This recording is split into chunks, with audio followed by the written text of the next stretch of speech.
Silicon Valley Bank failed for all kinds of reasons. Their exposure to USDC or their holding of USDC reserves was not one of them. Hey, everybody, it's Eddie from Tokyo. This is your cryptocurrency update for Japan, and that very short intro was the chief legal officer at Coinbase. Now, I can't wait to play for you a clip that comes from the panel he was on, which took place in Philadelphia at the Philadelphia Fed. I'm telling you, you just won't believe what they went up against. He and Dante Disparte, who is with Circle, they created and managed the USDC coin. They're sitting in front of a lot of central bankers, and there was a professor and a tech expert that, well, when you listen to what they had to say, you're going to be left scratching your head. But first, let's talk a little bit about USDC. There's some breaking news, and it's pretty huge. It's coming out of Hong Kong. The news is not so good for USDC, but it is fabulous for XRP. This is the Hong Kong Virtual Asset Consortium. Now that crypto has been reintroduced into Hong Kong, and it is very tightly regulated, you see here on October 13th, they've added XRP and replaced USDC. They put it now into the Crypto Global Top 5 Index. It's going to join Bitcoin, Ethereum, the BNB coin, and USD Tether. And it also displaced USDC in the Cryptocurrency Global Large Top 5 Equal Weight Index. This is a really big deal. On October 21st, I'm going to have a guest on my channel from Hong Kong. That would be Jemmy. She's been in the space a very long time. She's going to tell me what's happening in Hong Kong. I'm going to tell her what's happening in Japan, and we're going to share our conversation with everyone. A little bit of the recap of this week's top stories. Carolyn Ellison, former CEO of Alameda, testified for over 10 hours this week, and the jurors learned that she had been planning on leaving her job as she feared a bank run on FTX. Attorney John Deaton made Cointelegraph's most memorable quotations this week. It is said in this really wonderful graphic, people who believe SB fraud is a good guy who made mistakes and FTX grew too fast and it all got away from him should never be in charge of other people's money. The SEC will not appeal the court's decision on the Grayscale ETF. And that means that they are okay to change their trust into a spot Bitcoin ETF, adding to yet another application to the growing pile. Check out this list: BlackRock, Fidelity, Invesco, the Franklin Templeton Investment Group, WisdomTree, VanEck, GlobalX, ARK Invest, Valkyrie, and Bitwise, all vying for an ETF, which will be that Bitcoin spot ETF. That's backed one-to-one with the digital asset. Now, if these companies all get approved and they are recommending to their client base anywhere from 1 to 5% be allocated into Bitcoin, you're looking at a tremendous amount of money coming to the crypto space. Total assets under management of 16 trillion. Take 1 to 5% of that, and that's going to flow into crypto. I'm telling you, I know it's been a long bear market, but you must hang in there to see this play out. So many people sent me this story about Japan having a banking glitch. Yes, we did. It started last Tuesday and it ended on Thursday. It affected over 5 million money transfers, and nobody knows exactly what happened. It was the first such problem the system has seen since it launched in 1973. So we will see a report, but will we really know what the problem was? I don't know. The Financial Services Agency should make that report public, but I remain skeptical if we really will get the correct answer. I want to play a clip for you now, and this is Maria Shen. She is a general partner at Electric Capital. She tells us that there are 21,000 open source monthly active developers. This is a figure that came from August.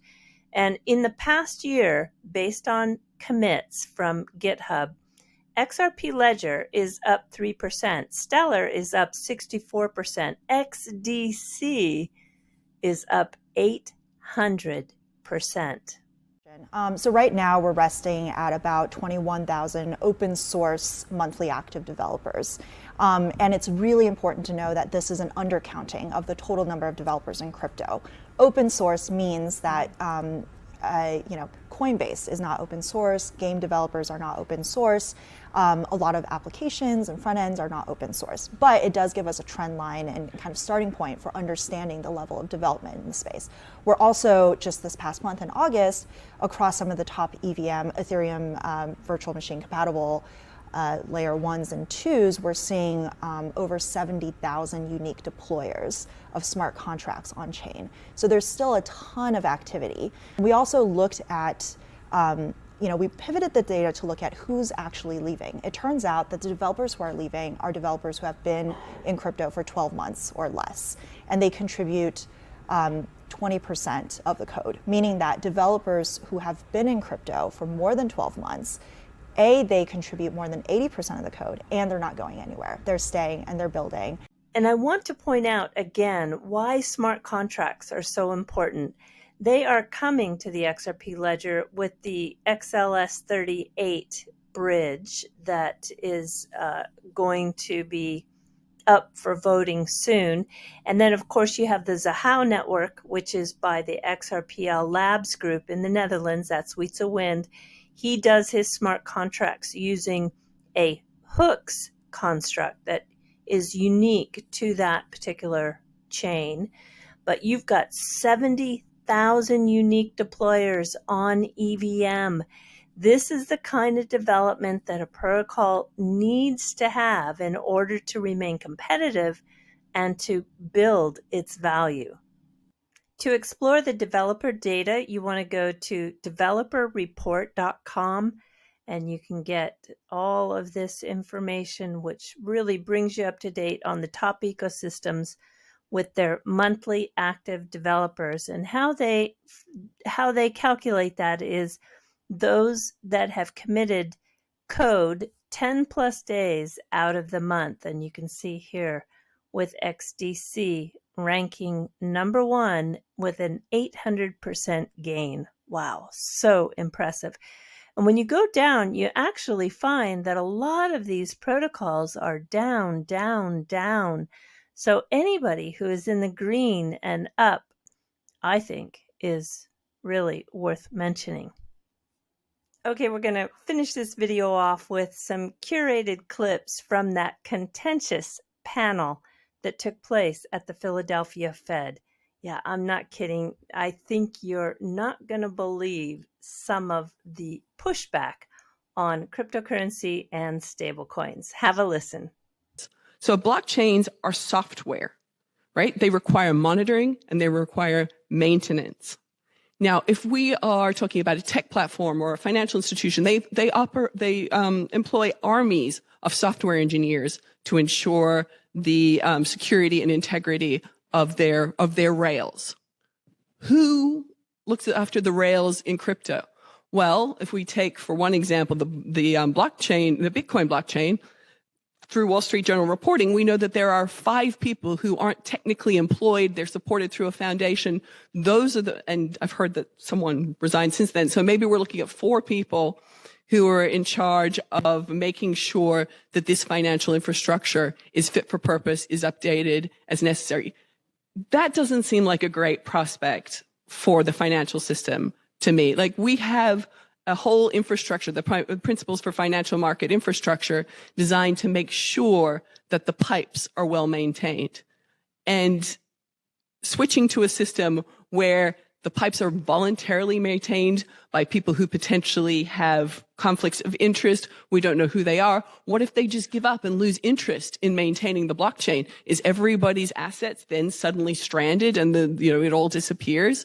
Like, these are questions we really need to be asking before we run any financial service on this kind of infrastructure. And I think if we dig into those, we'll realize that this is not a way we want to go.